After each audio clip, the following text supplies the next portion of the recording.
Karena kami ketika ke Indonesia dari Hadramut, Yaman, itu tidak membawa istri, sehingga menikahi orang Indonesia asli, bagian dari dakwah, agar karena basicnya akulturasi, sehingga dibikinlah kampung Arab di setiap kota. Palembang salah satu yang terbesar, saking meleburnya Belanda itu ketakutan pada kami.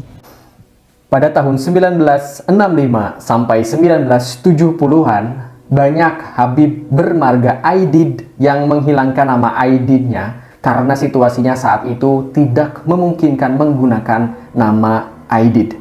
Hal tersebut dikarenakan adanya tragedi pembunuhan 7 Jenderal TNI Angkatan Darat pada 30 September 1965 yang ditenggarai dilakukan oleh Partai Komunis Indonesia atau PKI yang diketuai oleh seorang bernama Dipa Nusantara Aidid. Pada saat itu, seorang bermarga Aidid hanya 2 kali namanya disebutkan di depan umum, yaitu saat menikahkan anaknya yang bermarga Aidid dan ketika membacakan tahlil untuk marga Aidid yang meninggal dunia. Seseorang bernama marga Al-Aidid sendiri berarti seorang yang tercatat di Rabitah Alawiyah atau lembaga resmi yang mencatat orang-orang Indonesia sebagai keturunan langsung dari Nabi Muhammad SAW. Marga Al-Aidid sendiri memang sudah ada di Indonesia jauh sebelum DN Aidid lahir. Sejarah gelar Al-Aidid sendiri dimulai dari Al-Imam Muhammad bin Ali Sahib Al-Hautah yang pertama kali mendapat gelar Aidid. Gelar yang disandangnya karena ia adalah orang yang pertama kali tinggal di lembah Aidid yang tidak berpenduduk atau disebut Wadi Aidid, yaitu lembah yang terletak di daerah pegunungan sebelah barat daya kota Tarim, Hadramaut, Yaman Selatan. Dan beliau mendirikan sebuah rumah dan masjid untuk tempat beribadah dan dipakai untuk sholat Jumat serta beruzlah atau mengasingkan diri dari keramaian. Asal mulanya lembah tersebut gelap gulita dan banyak keanehan-keanehan. Tidak ada yang berani masuk maupun melintas di lembah tersebut. Bahkan mengambil sesuatu dari lembah tersebut pun tidak ada yang berani sama sekali. Akhirnya lembah tersebut menjadi lembah yang sangat aman, makmur, semerbak, dan terang benderang dengan adanya sinar keberkahan waliullah Al-Imam Muhammad bin Al-Sahib Al-Hautah. Selanjutnya, penduduk sekitar lembah tersebut mengangkat Al-Imam Muhammad bin Ali Syahib Al-Hautah sebagai penguasa lembah Aidid dengan gelar Muhammad Maula Aidid. Maula yang berarti penguasa. Suatu ketika, Al-Imam ditanya oleh beberapa orang, "Wahai Imam, mengapa engkau mendirikan sebuah masjid yang juga dipakai untuk sholat Jumat, sedangkan di lembah ini tidak ada penghuninya?" Lalu beliau menjawab, "Nanti akan datang suatu zaman yang mana di zaman tersebut banyak sekali umat yang datang ke lembah ini dan bertabaruk." Kemudian ucapan beliau, "Hari ini terbukti. Tidaklah orang datang ke lembah tersebut kecuali untuk melaksanakan sholat Jumat atau berziarah kepada para ahli khair dan para solihin." Kembali lagi kepada spekulasi nama Aidid di belakang Dipa Nusantara yang mirip dengan salah satu marga keturunan Rasulullah SAW, yaitu Al-Aidid. Kini spekulasi itu muncul dan mencuat. Bahkan ada klaim bahwa DN Aidid adalah sosok Habib atau keturunan Nabi Muhammad SAW.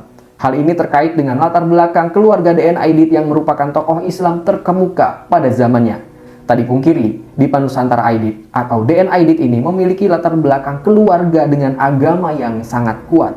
Ayah Aidid bernama Abdullah Aidid adalah seorang tokoh pejuang kemerdekaan melawan kolonial Belanda. Abdullah Aidid juga pernah mendirikan sebuah kelompok keagamaan bernama Nurul Islam yang berorientasi kepada Muhammadiyah.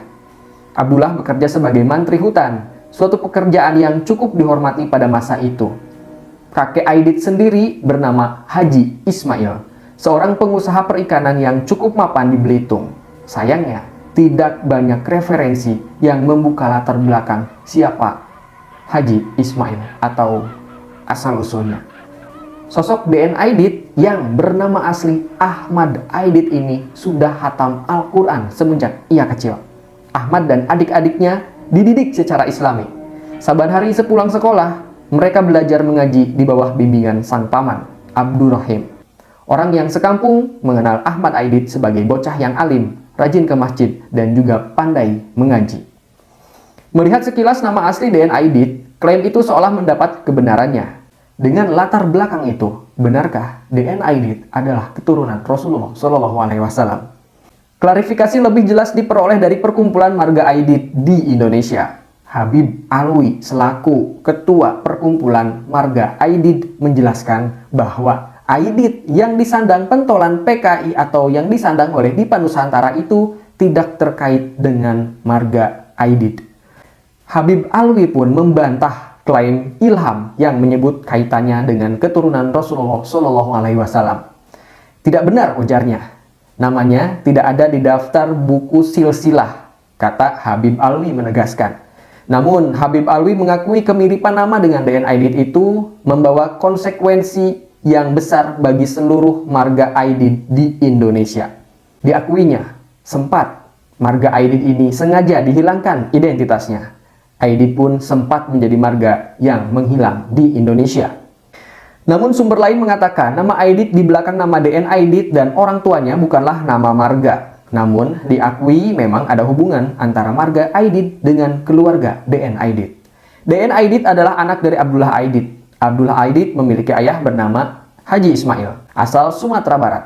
Konon, kakek Aidit inilah yang diangkat anak oleh keluarga Habaib atau keluarga Habib yang berhijrah dari Yaman yang bermarga Al-Aidit. Sehingga latar belakang namanya menggunakan nama Aidit.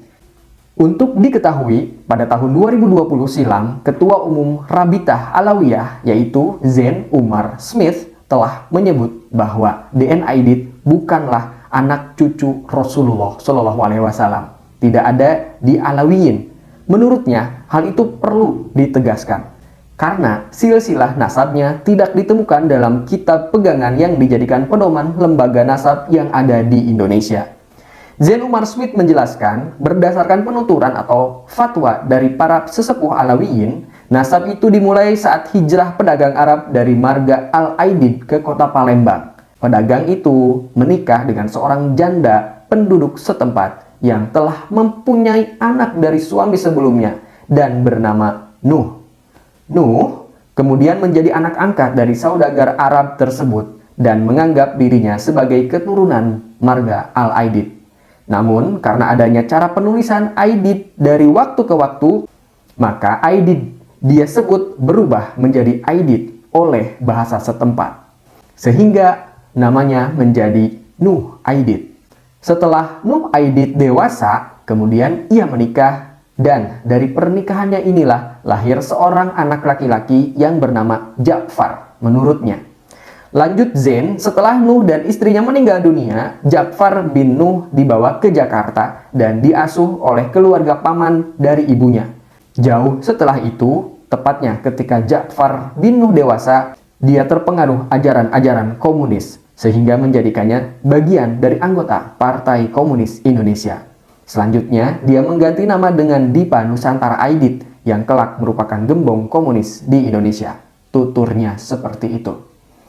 Namun, nama Nuh dan Ja'far yang disebutkan tentu saja menjadi nama yang sangat asing dan sangat berbeda dengan sosok keluarga DN Aidit yang banyak ditulis dalam buku-buku ilmiah. Karena ayah Aidit bernama Abdullah dan kakeknya bernama Haji Ismail yang tentu saja berbeda dengan Nuh dan Ja'far. Akhir kesimpulannya, setelah ditelusuri lebih lanjut, DPP Rabitah Alawiyah beserta Maktab Daimi sebagai lembaga resmi pencatat nasab Alawiyin menyatakan dalam sebuah surat terbuka yang resmi bahwa gembong PKI DN Aidit bukanlah keturunan Habaib. Sedangkan DN Aidit tidak ada hubungan sama sekali dengan keluarga Al-Aidit dan hanya kemiripan nama semata.